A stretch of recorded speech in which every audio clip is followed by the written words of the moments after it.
Ymedia Group, the fastest growing media group in North America. Lots of things are happening here in Canada with the latest economic update that was launched by the Prime Minister. And of course, today, with the Bank of Canada maintaining its policy rate at 2.25%, essentially with a deposit rate at 2.2%. Essentially, this is a decision that's kept for their overnight rate because of the economy, the way things are going. They're afraid of, we don't know what's going to happen with the CUSMA talks that's around the corner on July 1st. We have this uncertainty with this war between United States, Israel, and Iran, which has affected the global oil prices, and we don't know when that's going to end. So there's many things at play here. And to that, this is the response from the Bank of Canada. But what I want to do today is I want to go over all the stories that are top stories, which is Mark Carney, who essentially unveiled his spring economic update yesterday. I'm going to tell you what that means for Canadians. The latest on this U.S.-Israel war, where does it stand? And of course, some of the news that's taking place in, the U.S. and around the world. So let's dig deeper because this is, we've had one announcement back to back yesterday, the Liberal government, and today the Bank of Canada. So what does this mean? Okay, so let's start with Mark Carney. Essentially, his government unveiled their spring economic update. They revealed that Ottawa is going to double down on high spending and deficits. And essentially, they're saying that they want to do that by focusing on skilled trades and infrastructure. So this was Mark Carney's first spring update since taking office. This is a big moment for this banker turned politician. And so, it's at a time, like you said, Canada's dealing with unemployment numbers very high when it comes to housing shortage, labor gaps, and of course, the global uncertainty, with the US tariffs, energy markets. There's essentially also a housing crisis, an affordability crisis. So all of that is what Canadians are dealing with. So on some really high facts, key facts and stats of what was unveiled yesterday, which we can then talk about how it affects, the rate that Bank of Canada has announced. So essentially right now we're looking at the deficit for the year 2025 to 2026 projected at $66.9 billion. So let's round it up to $67 billion, which is $11.5 billion lower than what was, projected at $78.3 billion. And that was based on November 2025's budget. Now, since there has been an improvement with the deficit, which is $11.5 billion lower than expected, and essentially that was driven by stronger than expected economic growth. And when it comes to higher personal and corporate tax revenues and increased oil revenues, essentially this revenue windfall, the updated projected amount of the economic development, saying that it's about creating $60 billion in fiscal room, which would be the windfall over the 6-year planning period. But what this means is this government has announced that it's going to spend more. So not save on the deficit that it's been able to save by bringing it down, but reinvesting it back into the economy. Now, there's critics on both sides of what this means for what this government's doing, which is very different than what Canadians are used to when it comes to getting deficits under control and having measured spending and then targeting growth. This government is saying that, okay, yes, we were able to bring down the deficit, but we're going to take that money and we're going to spend more. So I'll go into what the new spending is. And of course, we can look at what it means for Canada in the long term. So the government has announced $54.5 billion in new spending, and the cost over the fiscal planning period about 5 to 6 years. But when it comes to the net new spending amount is $37.5 billion over the 6 years. Essentially, the key areas of the spending is going towards what this government's calling Team Canada Strong. It's a strategy to train 100,000 workers in skilled trades by 2030. They're going to be spending $6 billion in that for over the next 5 years. And when it comes to affordability measures, which we know is a massive thing that this government also campaigned on, but we've we've had held elections on affordability for, for the last, I guess, 10 years. And they're saying that they announced that $11.8 billion is allocated for Canada groceries and essential benefits, which is going to impact 12 million Canadians. And they're saying that these revenue sources are, on the average price of what, Canada has the fourth largest oil reserves. And it does have one customer, being the United States, taking about 90% of Canadian oil, and Canada sells below market rate to this one customer, the United States. So this revenue source is the $73 per barrel for oil. That's the WTI crude oil, and that is up from the amounts that were sold on the forecast of 2025, which was about $65 per barrel. So now debt to GDP, essentially this federal debt to GDP ratio for 2025 to 2026 is estimated at 4.1%, which is lower than the 4.2.4% predicted in November. So what does this mean? Yes, the deficit has improved, but almost all gains are being spent. So what was unveiled yesterday was, not a deficit reduction plan, but, what is going to be a reinvestment strategy. I'm going to go into detail with you. And of course, joining us in studio is the group editor, Ymedia. He's going to be joining us. Let us know the studio. There he is. Hello, how are you today? I'm doing great. How are you? I'm doing quite well. Thank you so much. A warm welcome on Ymedia. And we have been doing a series at Ymedia, Why Cities. So today we will be doing our 5th episode for Why City. At Why City, we are discussing the future of GTA. GTA has multiple municipalities, multiple cities, and the future of Canada. Our cities do shape up our lives, and that's the reason. And this year, we're also having elections in October this year. So we will be electing mayors, we'll be electing regional councillors, school board trustees. So we thought, why don't we start this series? So today is the 5th episode. Just yesterday at Y City, we had the mayor of Vaughan, Stephen Del Duca, was here. Another candidate for Oshawa, he was here. Tito Dento was here. So we have been discussing at Y City. Josh Metlow from Toronto, he was here. He ran for mayor of Toronto as well. So from Mississauga to Toronto to Oshawa to Richmond Hill to Vaughan to every single municipality that we are trying to touch here, Brampton, Burlington. So we thought we will carry on this series of Y City. And Y City, as much as we're doing this series on Channel Y, but we're also doing a special features in midweek newspaper. Y City, we started a special supplement in midweek newspaper as well. This will be discussed on Radio Y as well, and also on all our digital platforms.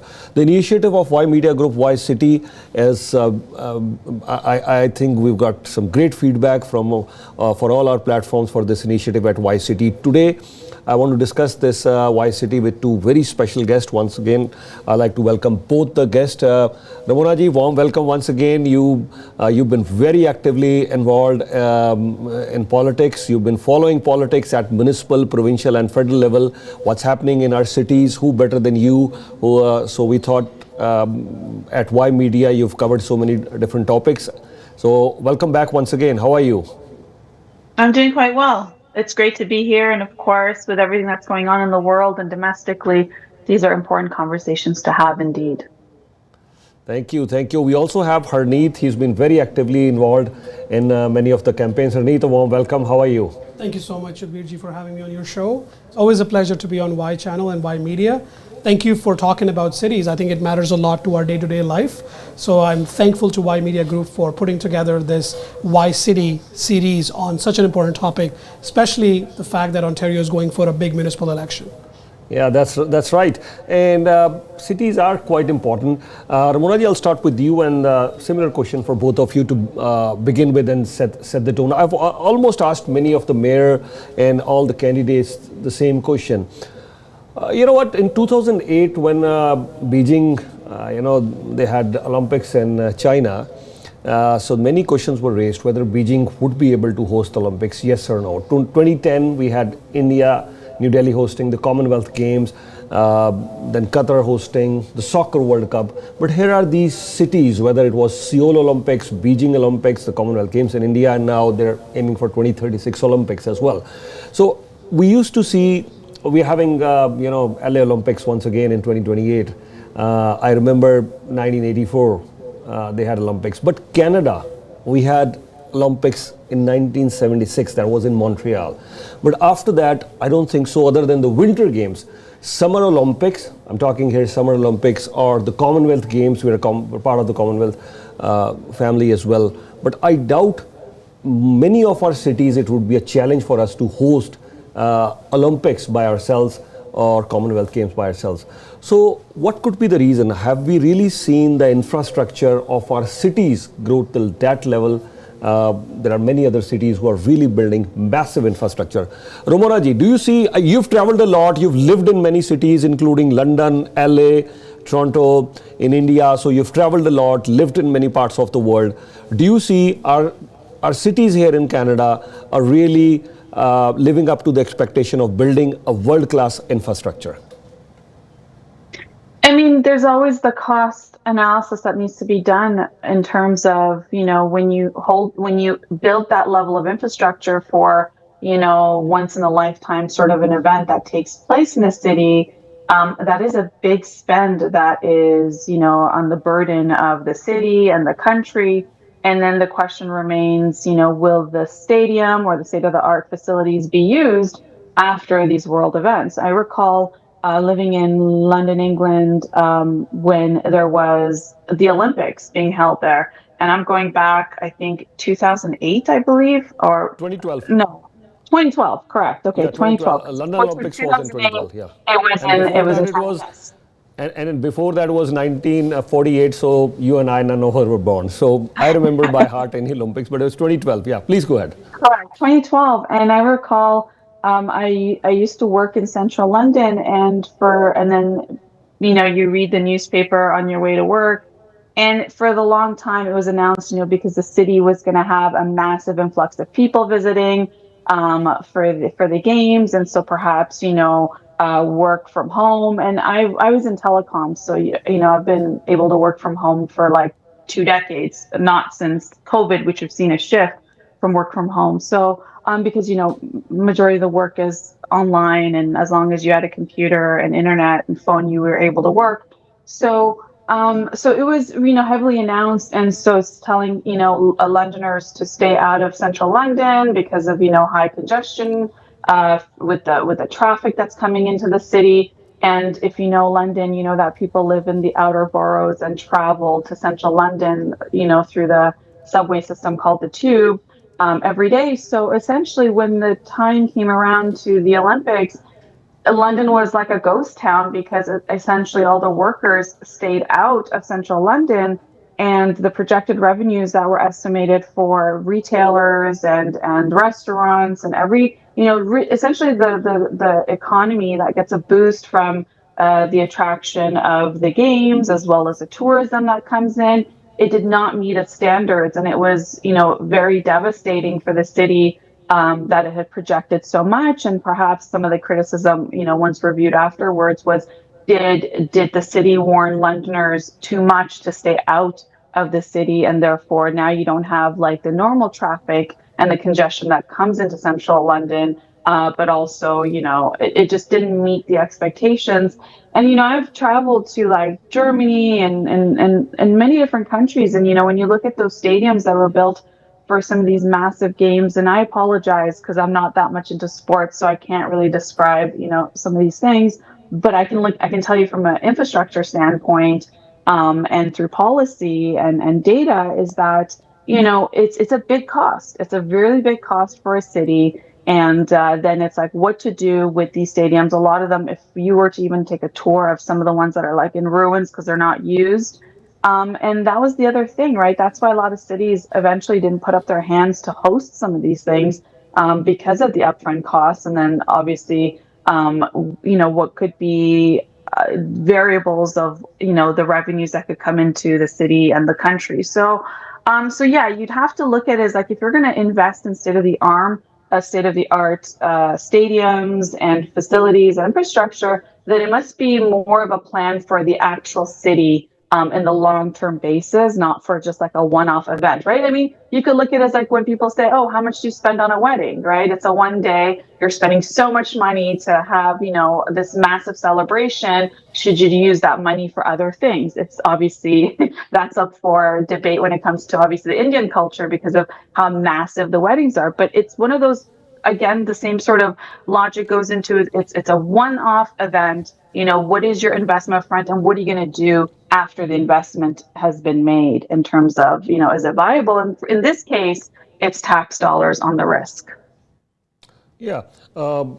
When I'm talking about infrastructure, of course, I'm talking about so many other things, because whenever you're hosting games, there's transit involved.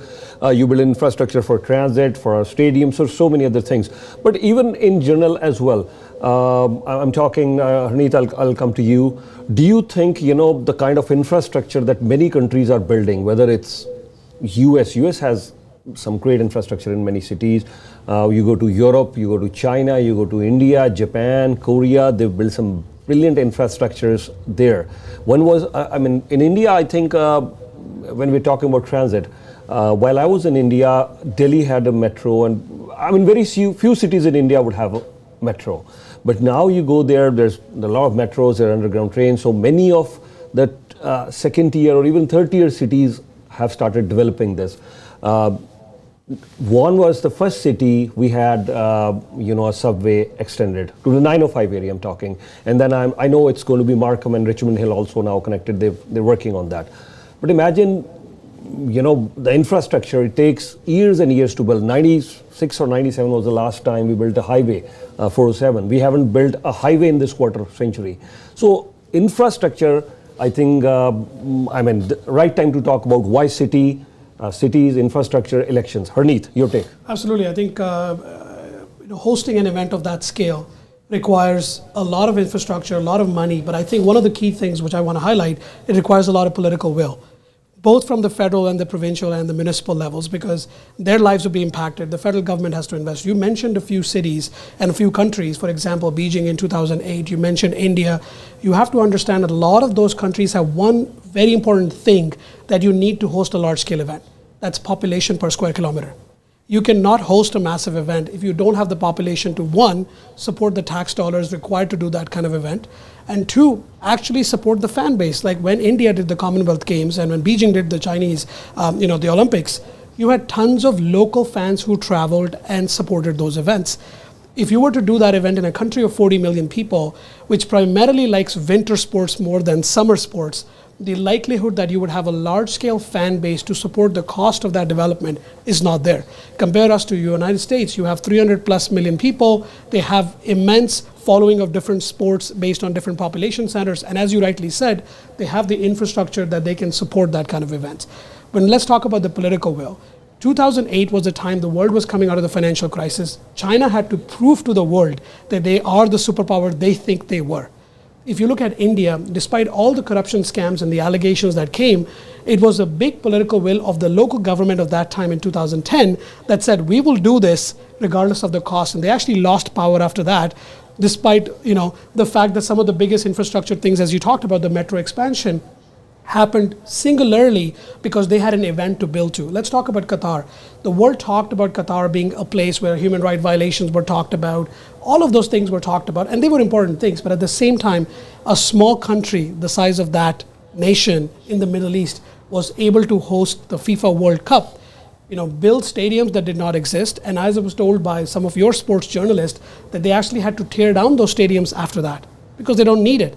But that tells you that political will was there. Right from the king to their government, they wanted to invest the money it takes to build Qatar in the center of the world. And they honestly did that. Some of the reasons why Qatar is considered a geopolitical powerhouse in this world, and they're also acting as a mediator between a lot of countries that are fighting, is because they were able to show their world power. So I think infrastructure requirements, as Ramona said, I think those are very important. The ROI in a country like us sometimes doesn't exist.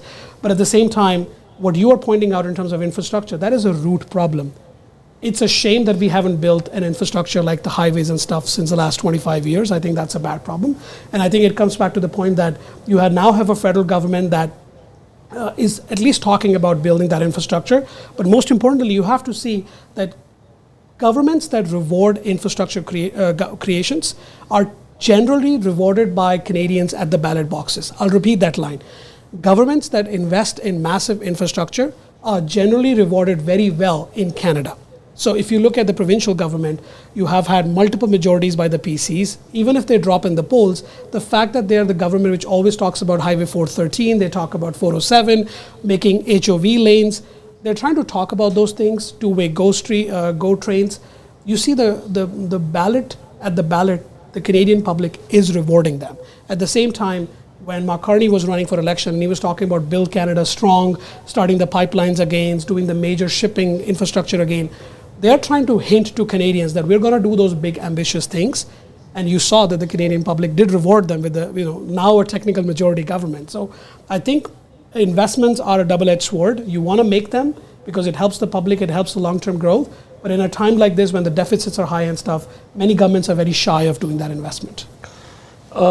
Since we've touched upon in this series of Why City, how important are municipal elections, because I see, we'll talk about the reward part as well, though as much as you spoke about infrastructure, but I think other than the infrastructure, one of the major reasons that I think was the Trump factor as well, in both the cases, whether, we saw a vacuum when Prime Minister Trudeau, he would mince his words, but towards the end part of his career, he would say that yes, he was threatened by President Trump or so many things. I think Canadians, they were looking for someone who would stand up for their country. So I think that vacuum was filled by Mark Carney, and I think with due respect, I'm saying this, Conservatives, they missed the bus there. Yep. So I asked Pierre Poilievre many times, and in all my tours I would ask him,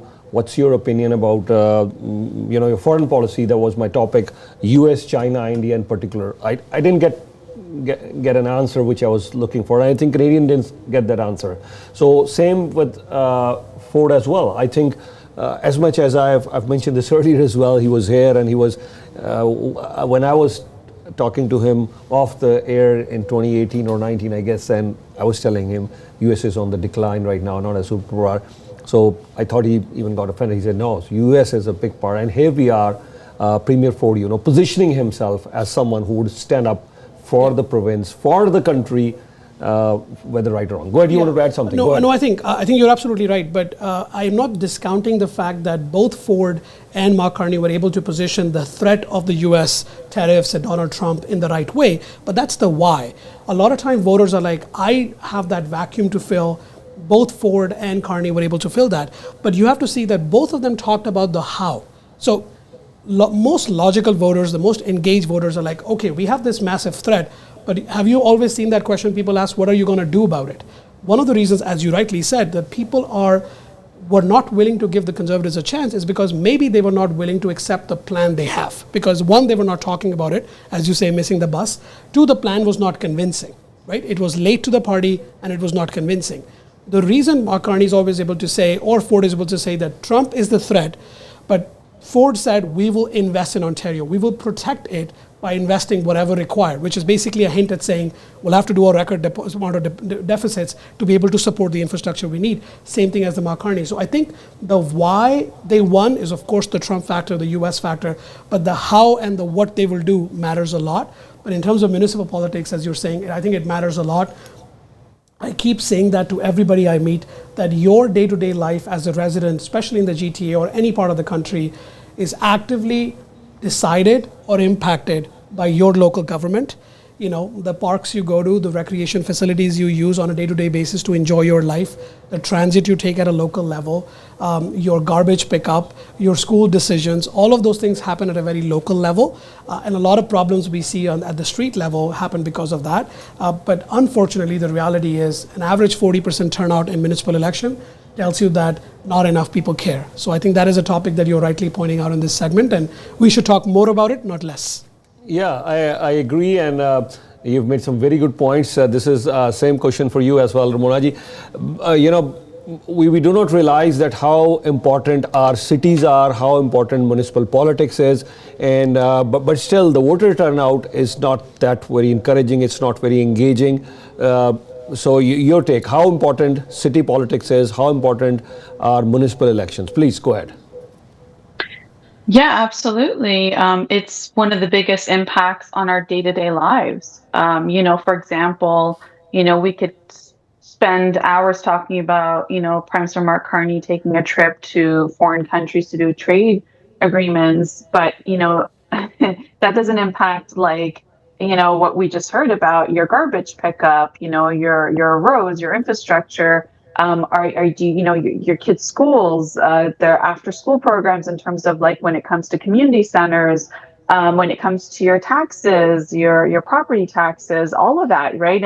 And when it comes to policing and everything else that is really you're impacted on a day-to-day, much more when it comes to municipal, jurisdiction of policies, and therefore that's why it's really important to have municipal elections and know who the candidates are that you're voting for, because essentially, the way we see it in municipal politics is that, a candidate gets elected and then they could be in office for 20 years very easily because of name recognition. They put up their signs, and I'm not saying that's because they didn't do anything positive, but I'm just saying it's easier to stay long term in municipal politics versus, on a provincial or federal level where you have to run for a party system, and then you have what at the best 2 terms, maybe 3 terms before there's a change of government, depending on what seat you're in terms of your riding, if it's safe for the party that you're running in. But when it comes to municipal elections, it's really not a party system, and it's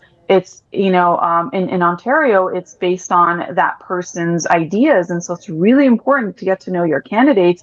What are their qualifications? What have they done in the past? What enables them to do this massive job? What is their comprehension level? Have they had, have they worked in the private sector? Have they had to, earn a living that is outside of a government job? Have they had to make payroll?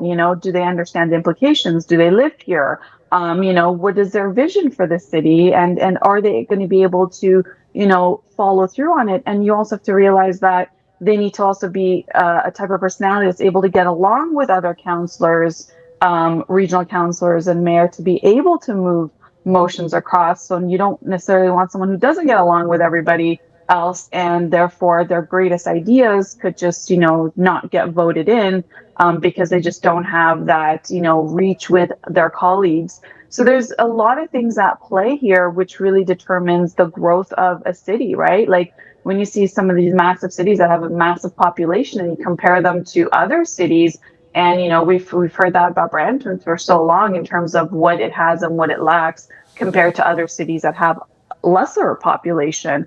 And so there's that aspect of it as well. So it's very critical.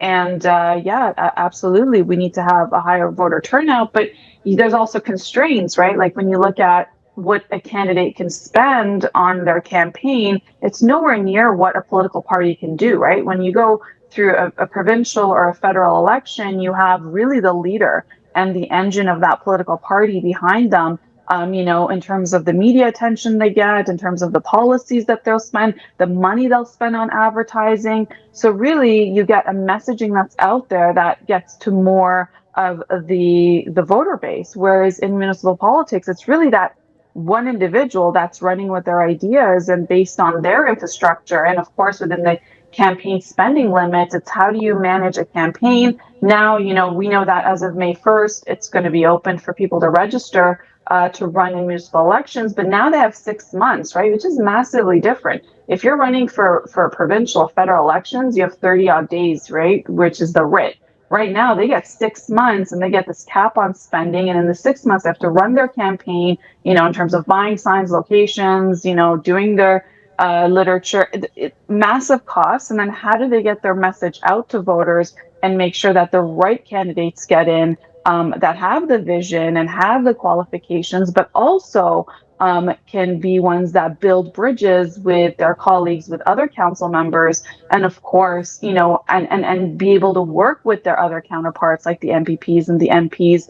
And of course, a big part of that is, who's the mayor? What is, because we do have, big mayor powers as well. So, what is the mayor's vision, and can they get along with other levels of government to be able to get the funding? But it's so critical because, and here's the other thing, because we know media is shrinking overall in terms of their coverage because they just don't have the funding to do so and the resources. And that's why, why media is in a very good position to be able to have these conversations and reach out and make sure that, it's been doing debates for candidates that is not available on any other network when it comes to mainstream media as well. So it's about, the coverage. So when people get elected and they go into become, councillors, regional councillors and mayor, whatever ends up happening also in the city, it's not also not highly covered.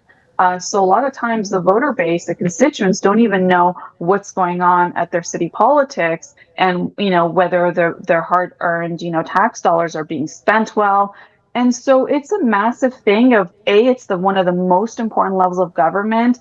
B, how do you make sure that the right people get in, given that resources are limited and the duration of campaign is longer than provincial and federal?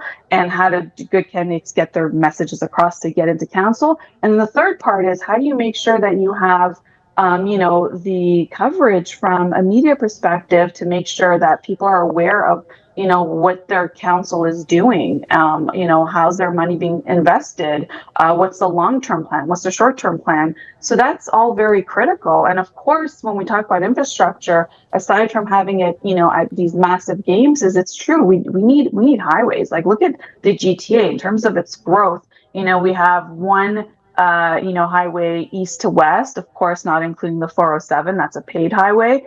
And then you have, one major one, the 404 that's linking central Toronto, on the Yonge line, which is important because business corridors on the Yonge line and the subways on the Yonge line. And then you have,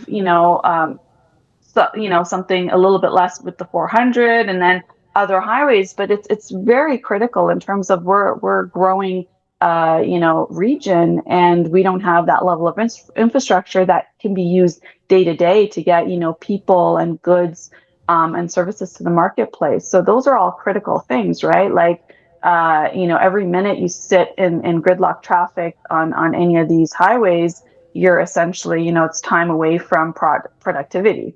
So yeah, absolutely, you need that infrastructure spend. But coming back to importance of municipal government, it's one of the most, and I think we need to tackle, let's get good people to in office, and also make sure that there is a lot of transparency and coverage of what is happening on council and what is the management of tax dollars. Yeah, great points. Great points. Thank you for that. And you're right. I mean, things are quite spread out as far as GTA is concerned. As much as I would definitely support a strong transit network in the interest of environment. But then, if things are so spread out, are we really able to build a very strong transit? Yes, of course we need that. But then there is also, I think we need more highways as well to keep moving things around for our economy, for all those reasons. And as you rightly mentioned, you look at the east-west corridor. We just have two highways at the east-west. Of course, we have some north-south, highways. But then I don't know. We need more highways through. One over the lake, maybe one in the north side. They're proposing Highway 413, but too little, too late. Even the transit, the LRTs, they get delayed. They are always over budget. And, there are a lot of challenges while we're building these LRTs as well. So your take on transit and highways? No, I think everything, I agree with everything Ramona said there. So I think to the point is, as you said also, everything is delayed all the time. I think if you look at Mississauga, there's so much talk about their delayed, development of the LRTs and all that kind of stuff. So having that oversight on municipal politics is also very important. But Ramona ji correctly pointed out that the fact that there is less media coverage of it, There's less people engaged on a day-to-day basis on what's happening at the city hall, and a lot of those decisions are costly decisions, and they impact you. Yes, the municipal government has a limited role to play when it comes to highways and stuff. Provincial government will take the bulk of that cost, but municipal government has to be the right partner when it comes to those decisions. And if they lack or they're scared of making those big decisions, then you will often find the public doesn't get the infrastructure they want. Like if you look at the downtown cores of a lot of these cities outside Toronto, when was the last time you saw massive development of new things, right? They've almost remained the same in a lot of different parts of Ontario. Is because a lot of times these governments are not that ambitious for the same reason that they don't want to take the risk, they don't want to be ambitious because municipal politics is not that looked, so they just want to stay comfortable in their position.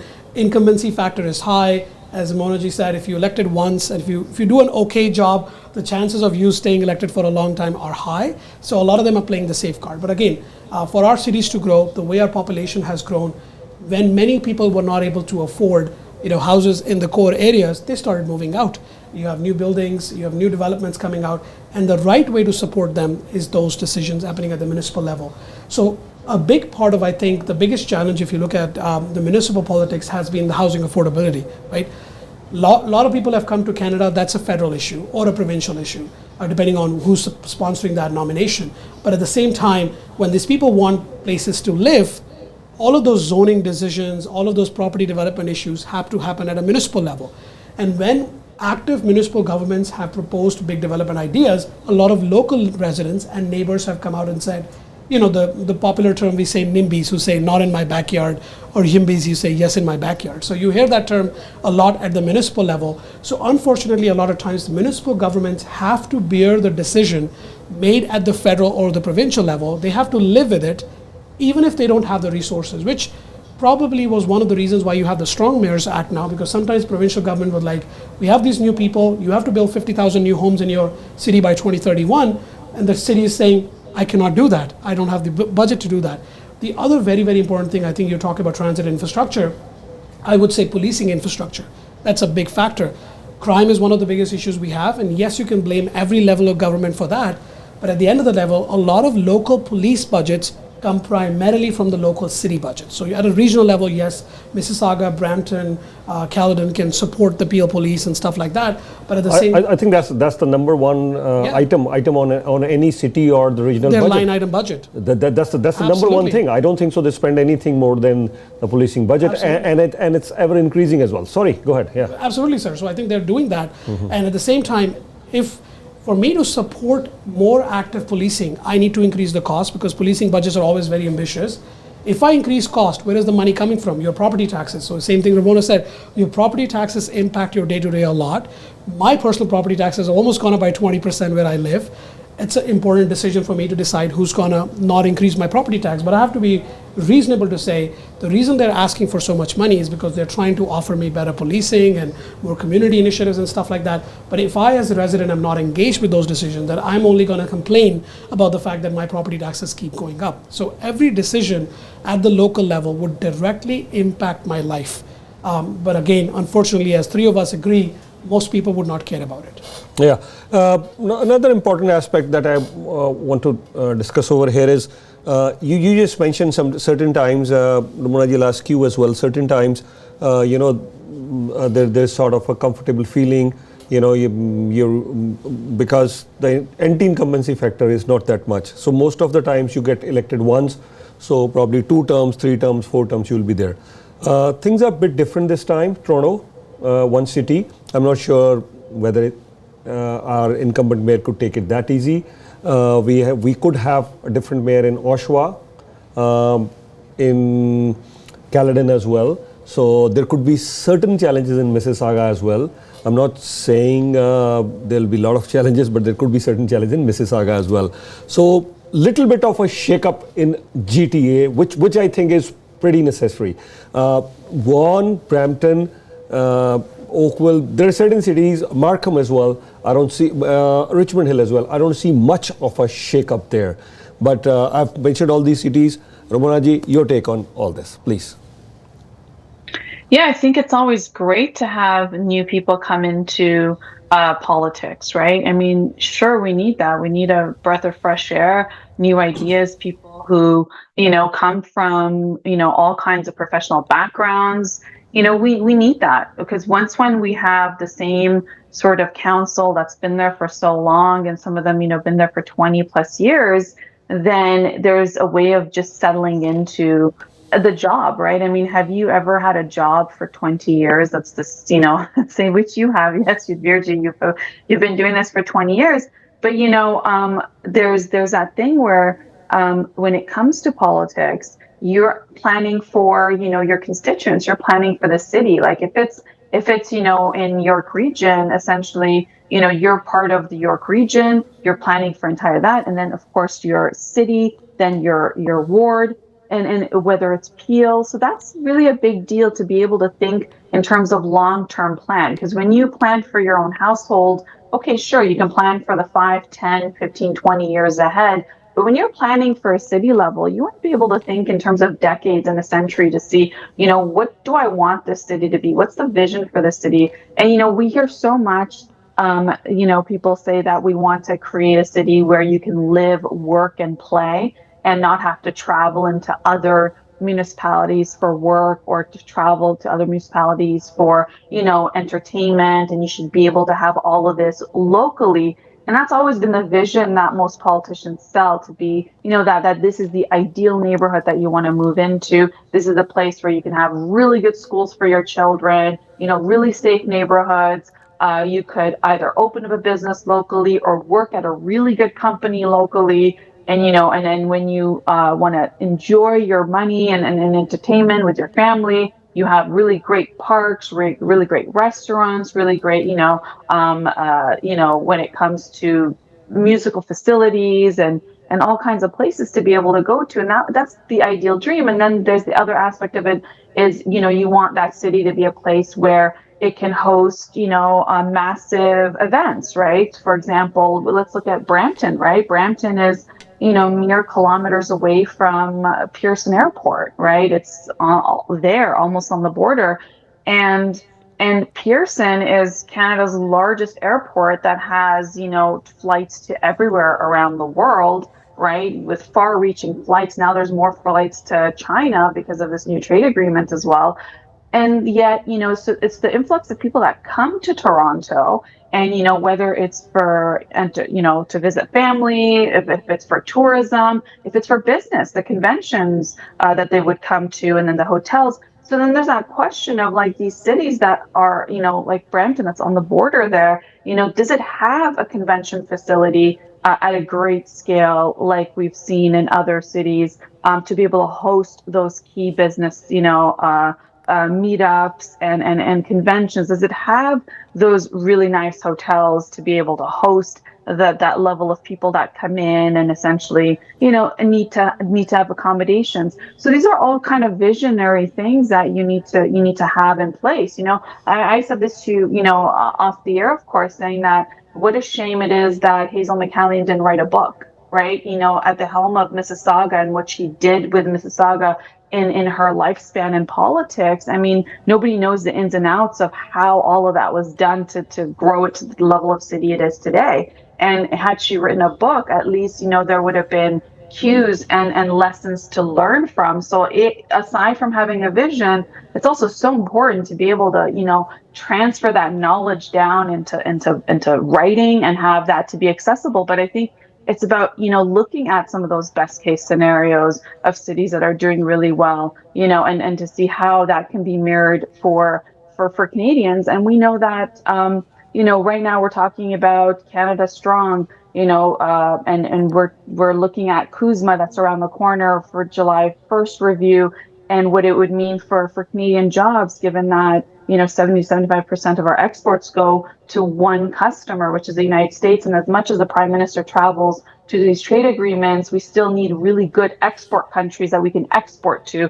Canadian goods. And of course, we're talking about pipelines and exporting Canadian oil. But the bottom line of why I'm talking about it on that scale is that it affects, the local communities. It affects if people can buy a house, right? It affects in terms of people right now opening up their wallets and saying, yeah, I'm going to invest in a new business, or my existing business, I'm going to, invest more money to grow it, perhaps hire some people, or I'm going to, go from this house to another house. Those decisions, or I'm going to buy a new car, or I'm going to, take my family out to dinner once or twice a week, or we're going to, plan to go on vacation once a year. Those massive pocketbook deals, decisions are based on our, our country, in terms of the trade agreement conversation that's about to come up, in terms of, do we have the stability? Do we have, I've talked about how Canada, can be a superpower. We have unlimited natural resources. We have we have the waterways, Pacific, the Atlantic, we have the Arctic.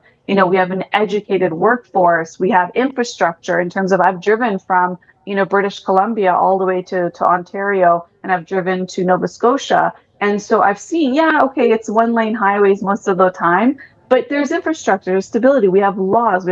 We have the Constitution, where you can come here and there's predictability. If you follow the laws, you're going to be safe, and you can grow and you can prosper. So we have everything that's needed, but we got to look at the micro level, because it affects the macro, right? Macro is all the things I was talking about. The micro level is, what are we doing in our cities and our communities? What are we doing? What's the plan in terms of the municipalities, right? Because really what happens on a global scale in terms of what our country is, where it's situated, that means how much we're going to invest in our local communities. But that's also the bigger thing. What is the vision of these mayors? What are the visions of these, regional councillors or councillors? What do they actually want to achieve for Canada and their local communities? And yeah, we don't want people to be at a job where, eventually becomes like second nature, right? Like this conversation, I don't know how many times I blinked, because it's second nature. You don't think about how many times you blink, or, whether you inhale or exhale. So we also don't want people to be in certain jobs where they've been there for so long, where they're not thinking about fresh ideas or to do things fresh. There's a level of hunger that comes in when there's competition, right? Competition creates great open markets, right? That's why we want to have free and fair markets, because when you have more entrants, you have more competition, and people will provide better services, better goods. I want that for our politicians. The level of competition should go up, so the politician, or the striving politician, wants to do more and better for their communities and be responsible. And that's the other thing. I think we need to have something where politicians are held criminally responsible when there's criminal matters, or and also responsible. Also, I think we need to have laws, because when there's mismanagement taking place, when there's money that goes missing, when all that happens, essentially the politicians don't fall into the same category as if you were to do it in a private business. And we know these municipalities are corporations, they're registered corporations. So I think we also need to have a lot of accountability in place to see what's really going on, and how much waste and mismanagement has gone into, where these tax dollars go. It's only in government where you think that money grows on trees, right? Because you have the tax revenues that come in. So yes, for them, money does grow on trees, not in the private sector. In the private sector, you eat what you earn, right? You eat what you kill, is the saying. So it's not, I don't want to use the word kill, but it's, you eat what you earn. Whereas that's not the same thing in the private and in the public sector, where, money grows on trees. And okay, well, if I just, if I burn that money, well, there's more money coming in. And that's what we want to get away from, right? And I think we want to be able to also reduce corruption in politics, right? The lobbying efforts in politics. What are some of these? What are some of the legislations that are passed? What are some of the bylaws that are passed? Who does it really benefit? Who's behind it? You really want to be able to have that credibility in place, because when corruption goes into place, really nothing is happening. So I think if there's more competition, maybe we have term limits, right? Maybe in municipal politics, we like we see in the U.S. counterparts when it comes to the president. Thank goodness there's term limits for presidents, right? Because 4 years, 8 years can make a massive difference to a country. Perhaps we should look at term limits where people don't make a career-long, career-long politicians where not much gets done under their time. They have, 2 terms, and in that time, they really want to make an impact. They want to, have their name go in history in terms of what their contribution is. Maybe that's another way of making sure there's more competition. I mean, we got to do something other than what this stalemate feels like. Great points. Term limits. Actually, I know this was discussed many years ago in Mississauga here as well, because at that time Hazel McCallion, she was doing pretty well. So this was discussed here in Mississauga. This was discussed, I remember, in other cities as well. Not in Brampton, because most of the time we have lots of changes in Brampton, and I doubt this will be discussed in Toronto too, because Toronto too we have seen a lot of changes as far as the mayor of Toronto goes.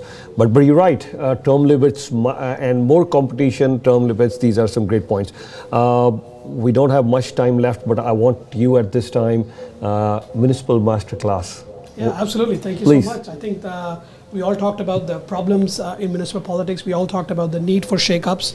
We talked about the need for more competition. We talked about why it's better to have fresh ideas. So one of the ways, our company, EOK Consults, along with our media partner, Ymedia Group, we are encouraging better ideas, better insights on how you can run winning municipal campaigns. So Municipal Masterclass is an event presented by EOK Consults and proudly supported by Ymedia Group that is happening next month. It's only 2 weeks left, May 14th, 2026 in Mississauga at the Icon event space. It's a one-day event where we will talk about the strategies, the winning ideas on how you can power your next winning municipal campaign. We are encouraging first-timers to come. We're encouraging existing candidates, incumbents to come. We're also encouraging the challengers to come and learn from the best in the business. So we will have some leading municipal elected officials, so mayors of various cities, including Brampton, Richmond Hill, the ex-mayor of Mississauga and the leader of Ontario Liberal Party, Bonnie Crombie, just confirmed to be participating in our event as well. You'll have Mayor of Guelph, Mayor Cam Guthrie, who has decided not to run again. So Guelph is also opening as a race, and he's going to be there as well. And then we'll also have a lot of regional councillors from Mississauga, Deepika Damarla, and others coming. You'll have some campaign strategists. So people who ran John Tory's campaign, people who ran some of the biggest municipal campaigns in Canada's history are coming to that event as experts on the stage. Yours own, truly, Ymedia will also be on the panel, with the fireside chat with some of these elected officials. I'll be talking about digital marketing, some of the most important topics about how to run campaigns, how to win on social media, how to manage your campaign finances and budgeting, all those things you need to know on how to really win. It's a one-day event. The tickets start at just $150. They're right now available. We have less than, I think, 50, 60 tickets left as per the current quota. So please visit our website, www.municipalmasterclass.ca. That's www.municipalmasterclass.ca. Get your ticket, and we look forward to seeing you next month. Yeah, I think it's a great event. I've attended your events in the past, and I've enjoyed the panel discussion that we have over there. So it's great to be back once again. And I look forward to joining you, and I'll also request anyone who's interested in municipal politics. Yes, you can buy the tickets. It's $150 per person, and the tickets are going fast. So definitely looking forward. But once again, thank you so much to you, Harneet, for organizing this, because I think it's very important to discuss more about our cities, because and that's precisely the reason that we started this series, Why City. And Ramonaji, thank you so much for sharing your valuable insights. I know you had a lot to offer, and we will carry on this series with guests as well. This is our fifth episode of this series, Why City. Thank you so much, Ramonaji. Thank you so much, Harneetji. We will carry on the discussion. Thank you. Thank you. That's all the time that we have for right now. We will take a short break, but stay tuned with Ymedia. Ymedia Group, the fastest growing media